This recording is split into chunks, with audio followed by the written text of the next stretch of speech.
So, this could be the final episode of our Pentagon challenge. We've won in South America, North America and Europe, so we could finish the challenge today by winning in both Asia and Africa.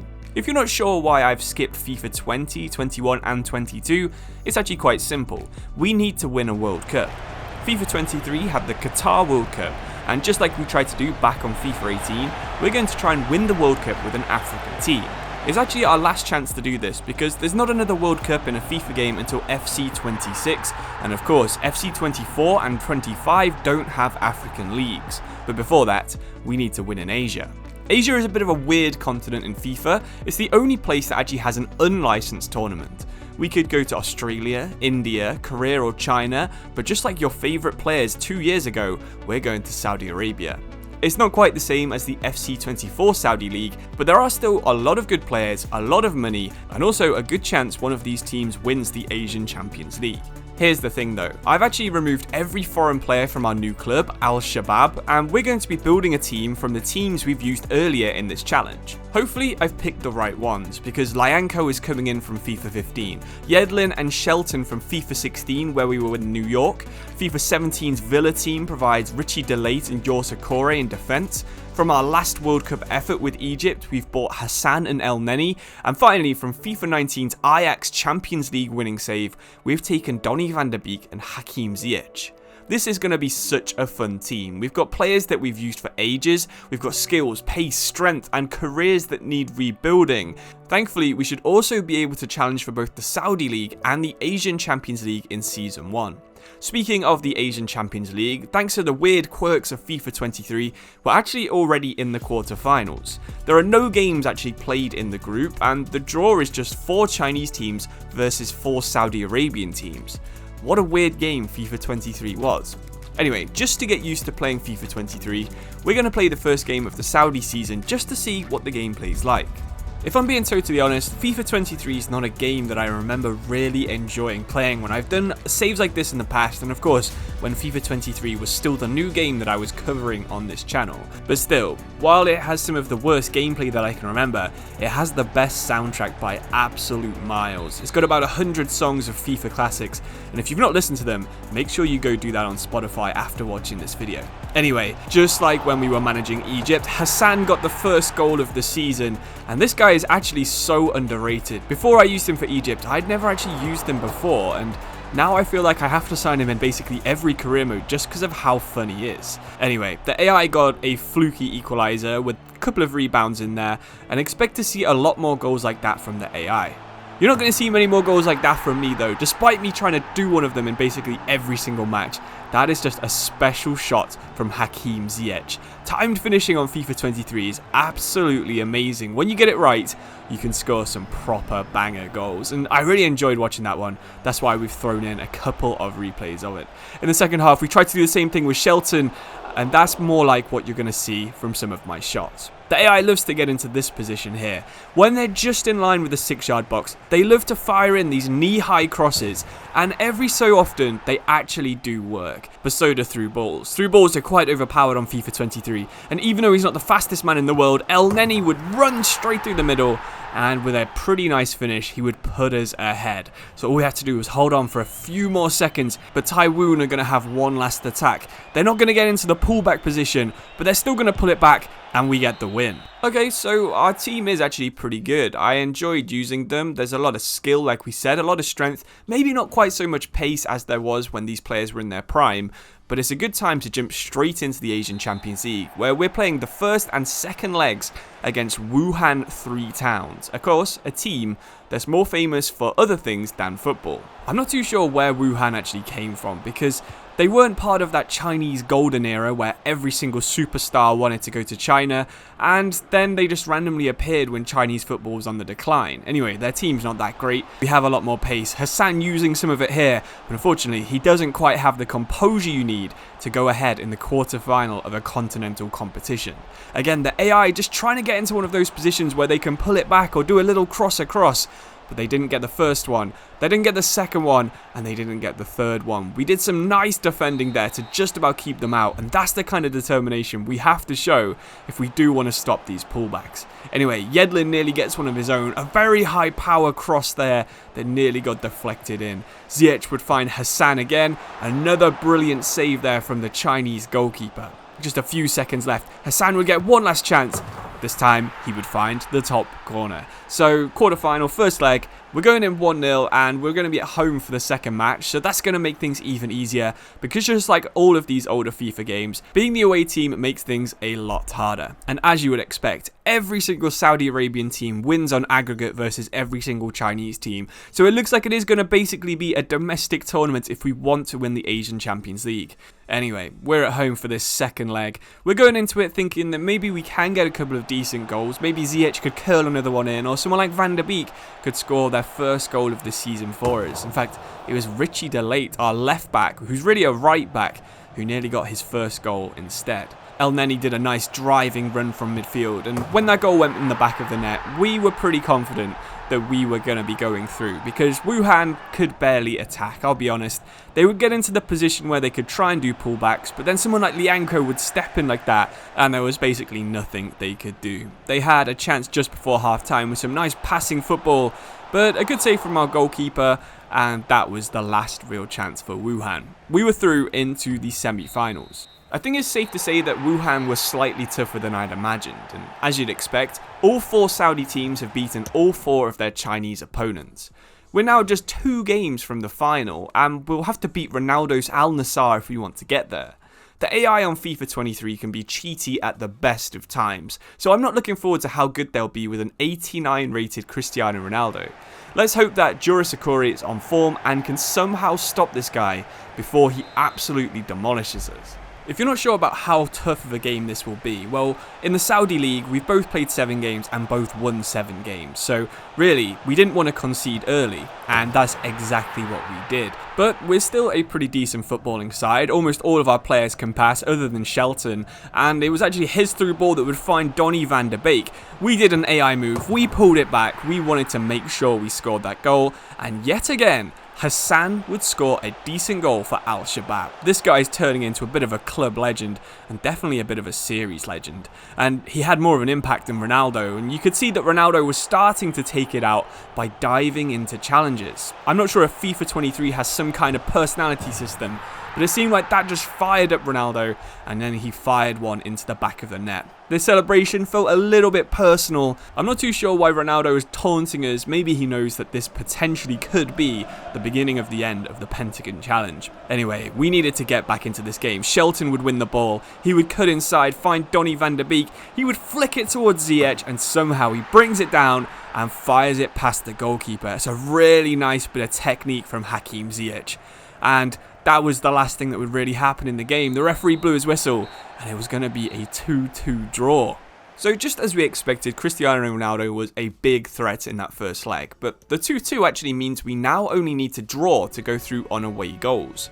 I think this is the only competition on the entire game that uses away goals still, but I'm pretty glad that it does, because it means we can just play defensive and play for either a 0-0 or a 1-1 draw.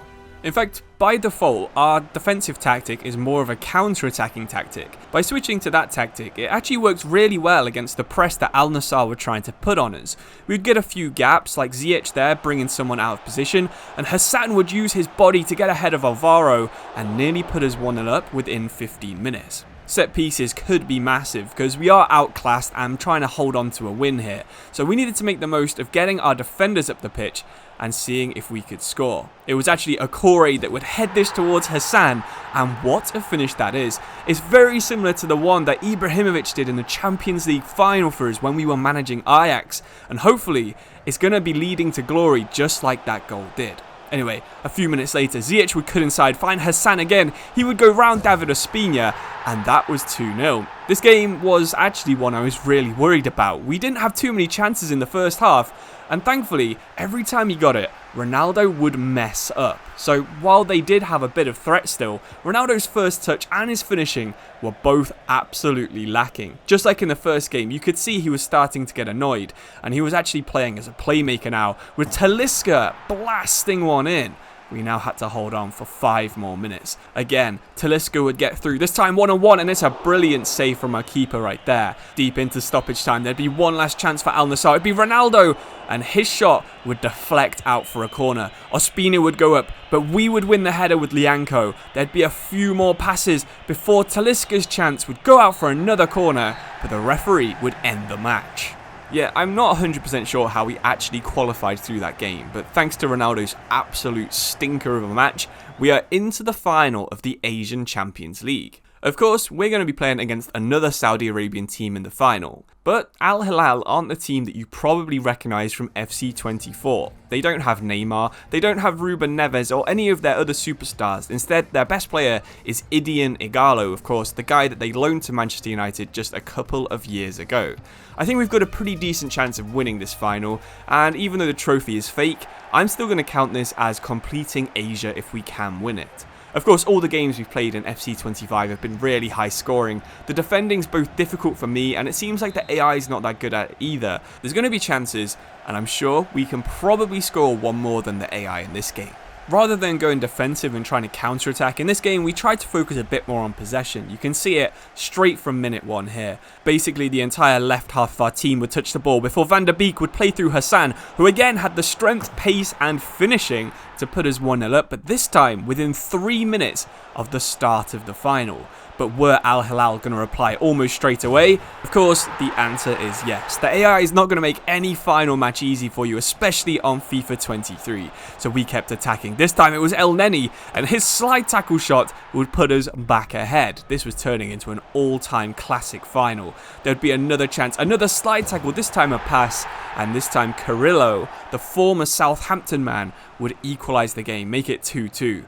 We'd kick the ball towards Ziyech, but he wouldn't quite be able to get it. Donny van der Beek would recycle play. This time he would find Shelton. He scored so many important goals for us at New York, and this time he's totally missed the target.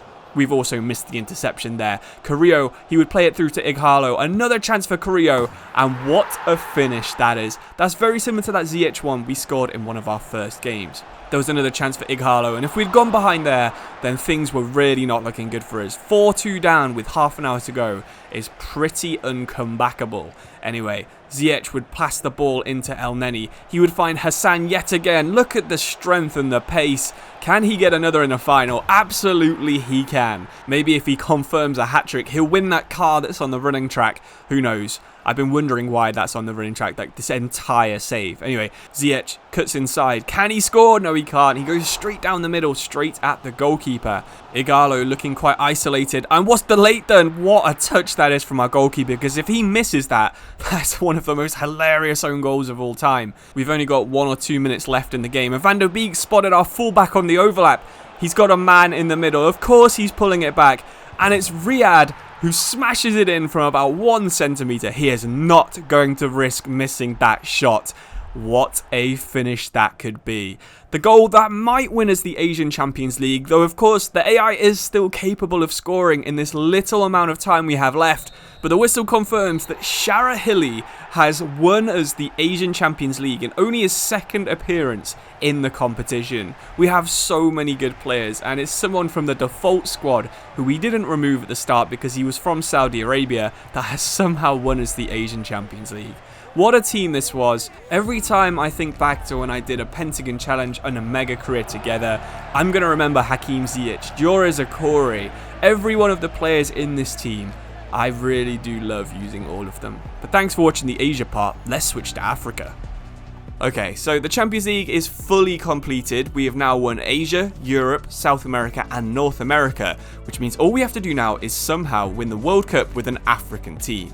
I wish we were starting in the quarterfinals for this one, just like we did in Asia, because it's going to be a fight to even get that far. If we look at our group, Croatia are a fairly old team now, Belgium's golden generation are on their last chance of actually winning anything, and Canada are actually surprisingly good on this game, mainly thanks to their pace. We're clearly the 3rd best team in this group, but Morocco actually won this group in 2022. Of course, we're going to try and do exactly that. I already like the squad and the formation as it is, so let's jump straight into that first game against Croatia.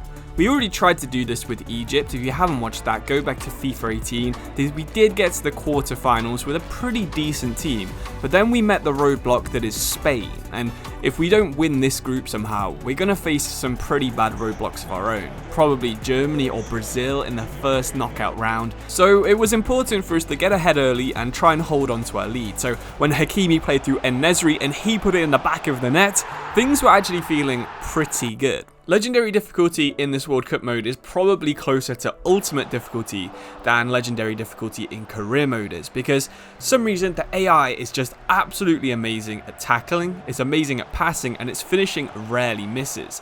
Our team is also pretty damn good though. I mean, our right side of Ziyech and Hakimi is just constantly making chances, and we could have made it 2-0 there inside 20 minutes.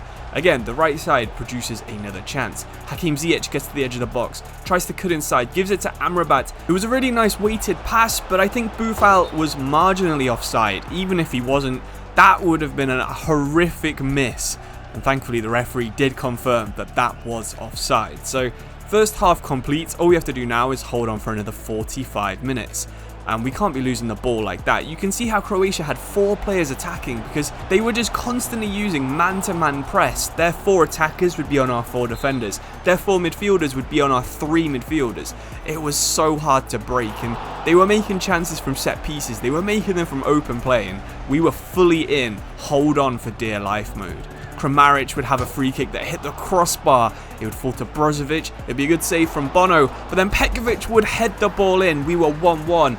Except we weren't. That one, again, just like our chance, was marginally offside. Brozovic's shot, and you can see that 3 Croatia players were just stood in an offside position, but they kept the press on, and they did some nice tiki-taka. We just can't do anything about it. Eventually, they would tackle our defender, and the ball would this time fall to Petkovic, who was onside, and this time he would officially get the equaliser. But you could see, when Croatia needed a goal, they went to a total another level. Their players were doing the craziest dribbles, they were doing such good one-touch passing, but still, Morocco held on and confirmed the draw.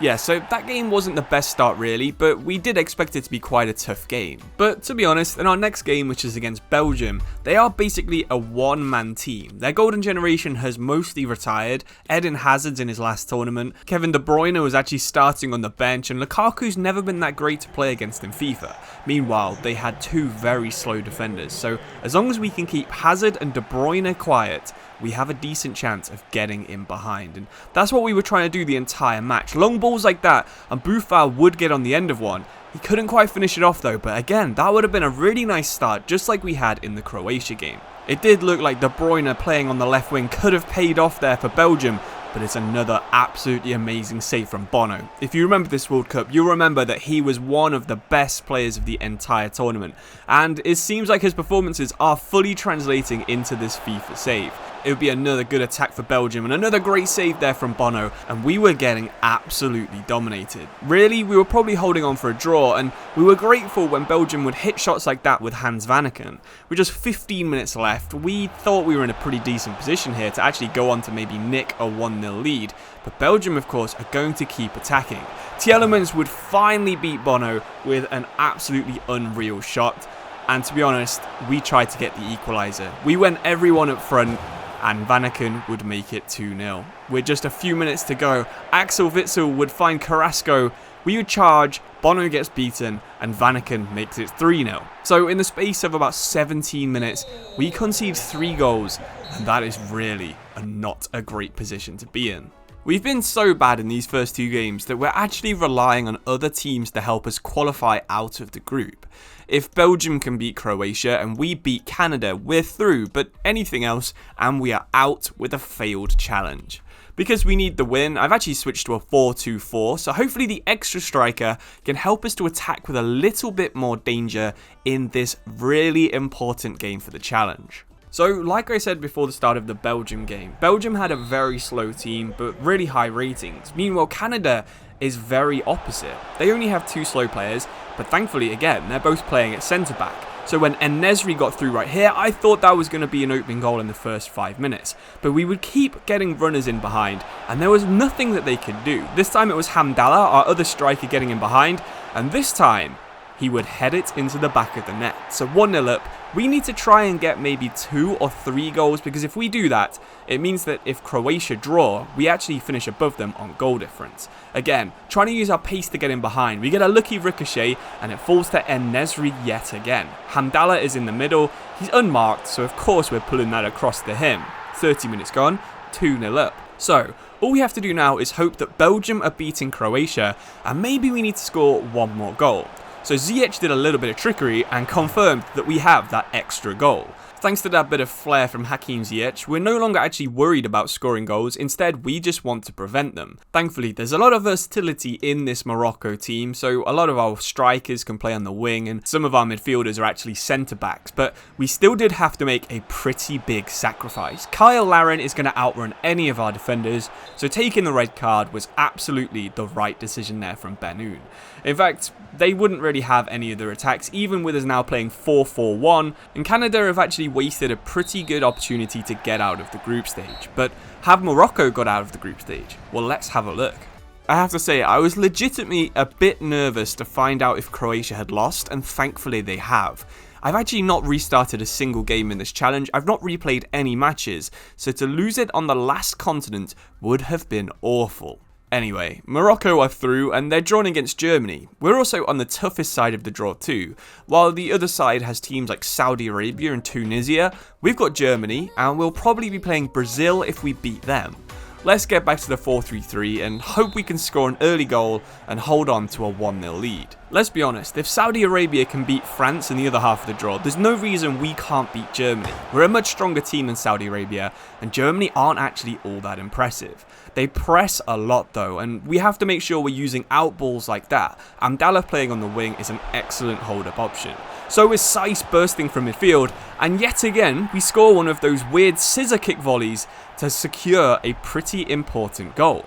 Ziyech is now playing in the middle for us, and I think that works a lot better than having him out on the right. We already have Hakimi who hits this corner in, and we go 2-0 up thanks to a towering header over Mats Hummels by En-Nesyri. This is the era of Germany that just didn't really have a good striker. I know it's only about 2 years ago from when I've made this video, but still, Adeyemi is just potential. He's not World Cup class just yet. Of course, I would love to have him up front for Morocco because our Abdullah just there got absolutely done for pace, but big mistake there from Germany, gives it to Ziyech, and this time the Trevella shot pays off and we're 3-0 up within the first half an hour. I know what you're thinking, maybe I've turned the difficulty down from Legendary, but no, we're still on Legendary, I can fully promise you that. Just somehow, we figured out how to beat the AI's press, and they're making a lot more mistakes all of a sudden. Just before half time, the only thing that could have spoiled that half was conceding a late goal, and what a banger that was from Adeyemi. Still, I'm quite comfortable at 3-1, we just can't concede early in the second half. And Adeyemi nearly does exactly that. What a save that was from Bono at point blank range. We hold them off for another 20 minutes, and Sane finally gets a second goal for Germany. This could be an all-time last 10 minutes. Tommy Muller all of a sudden playing a bit more like Messi than Tommy Muller. Some good tiki-taka from Germany now as they press for this third goal. We intercept it, but it falls back to Muller. Germany really need to get the final ball right here, and Havertz can't get on the end of it. What an interception that was from Bono. We basically hold on to the ball for the rest of the match. We get one last chance in the last few seconds, but really we're just going to dribble and time waste so that the referee confirms we are into the next round. An early performance, I don't know how we did it, but somehow we've beaten Germany in the World Cup. So that's one world champion just about beaten, now we've got to play another. Brazil are indeed the next team we're against, and their team is just stacked with amazing players. They're going to either play Vinicius Jr. or Neymar. One of them is going to be on their bench, and that's just the level of talent we're up against. Meanwhile, we've got a very tired team now. We've got players like Hakim Ziyech who have played every single minute of every single game, and we have no one else in the squad that's anywhere near as good as he is on FIFA 23. It's actually quite coincidental that this could be the last game of the Pentagon Challenge. Even though our first season of the Pentagon Challenge with Sao Paulo, we did manage against a few of these players. It is actually still really a good Brazil team. Sure, they don't have a Kaká or a Ronaldo or Ronaldinho, but you're not expecting Morocco to go 1-0 up inside the first 5 minutes. That's exactly what happens, and for the rest of the game, we knew their biggest weakness. That seemed like a strange pass at the time, but it unleashed Hakimi to run against Marquinhos and Thiago Silva.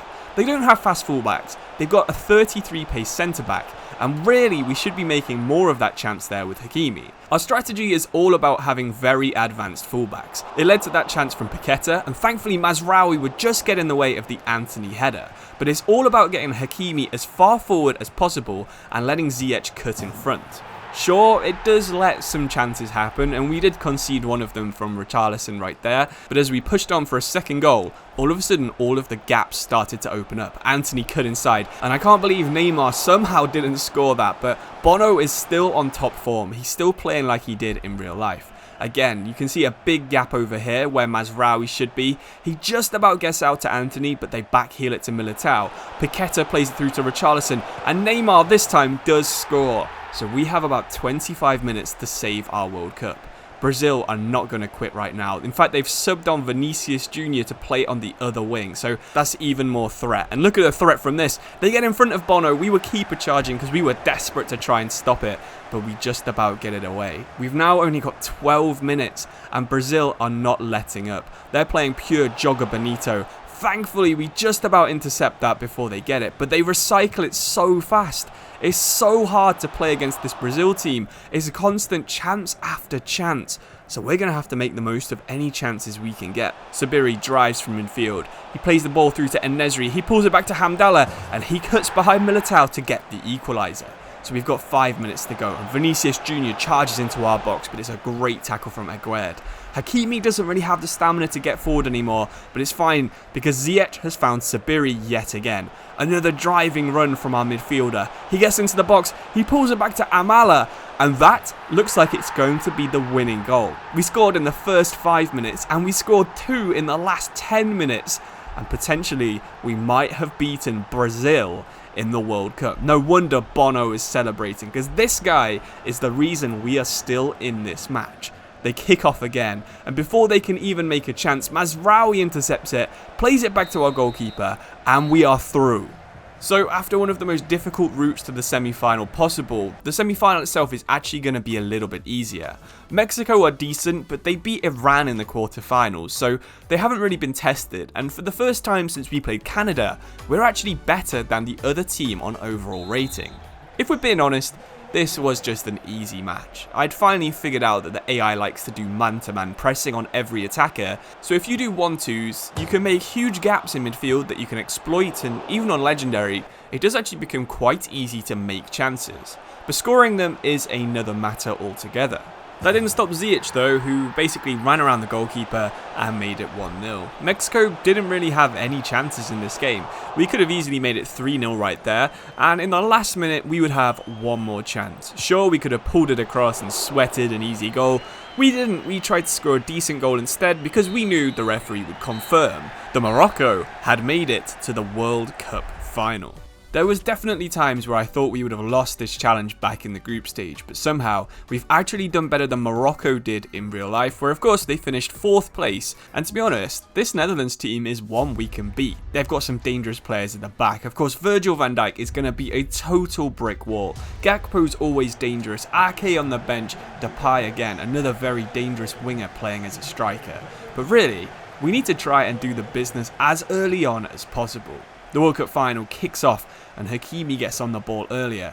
Hamdallah could shoot but turns around, and what the hell is that challenge from Virgil van Dijk? We're just 3 minutes into the World Cup final and he has absolutely tried to murder our striker. The female ref gives the red card. And oh my god, we are in such a good position to go on and win here. Gakpo gets subbed off, and we have a dangerous free kick on the edge of the box. We're not expecting to score it, but Hakimi steps up and hits the crossbar. Things could have been even better for Morocco, but we're going to keep our high press game. Now we've got 10 versus 11. There should always be a spare man, and it looks like it's En-Nesyri, but his shot bobbles just wide and officially goes out for a corner. But we don't do anything with that corner, unfortunately, and it's time for the first Netherlands attack of the game. They're still playing like Cruyff has possessed them. One-touch passing, beautiful play, and thankfully a beautiful save from Bono, even if we did nearly mess it up and dribble it into our own net. I can only imagine how good the Netherlands would be if we do manage to score, because it's almost impossible to play when they're doing this kind of passing. Even rebounds are bouncing off them. We can't get anywhere near the ball. Berghaus gets to the edge of the box, pulls it back to De Jong, back to Ake, back to De Jong, back to Dumfries. Look at this passing. And it's a good save from Bono, and we just about cleared the ball. This is the hardest match of FIFA I think I've probably ever played. Just before half-time, Dumfries drives from defence, does a couple of 1-2s, we intercept it, but it goes back to Holland again. It comes out to Depay in the box, it deflects off Bono, off our defender, and that is a hilariously bad own goal to concede. Sure, Holland have had some bad luck with that red card, but I mean, come on, just look at that goal. A 180 pass, deflected off the goalkeeper, off the defender, and it goes straight into the middle of the net.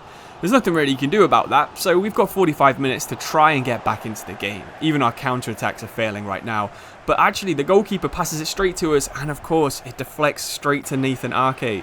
We could have had an easy goal of our own, but unfortunately, the AI managing to defend. So we're into the second half now, and we're on the ball a little bit more in this first half. The AI not quite as overpowered, but we are getting unlucky yet again. Every attack is breaking down, even though Virgil van Dijk isn't on the pitch anymore.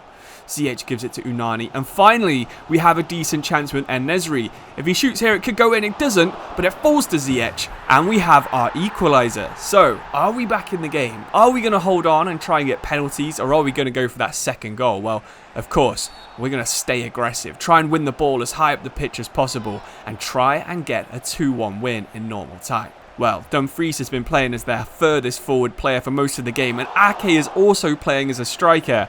But I can't believe we've just done that. We've passed it straight to Steven Bergwijn. He's chipped our goalkeeper, and we're 2-1 down in the final.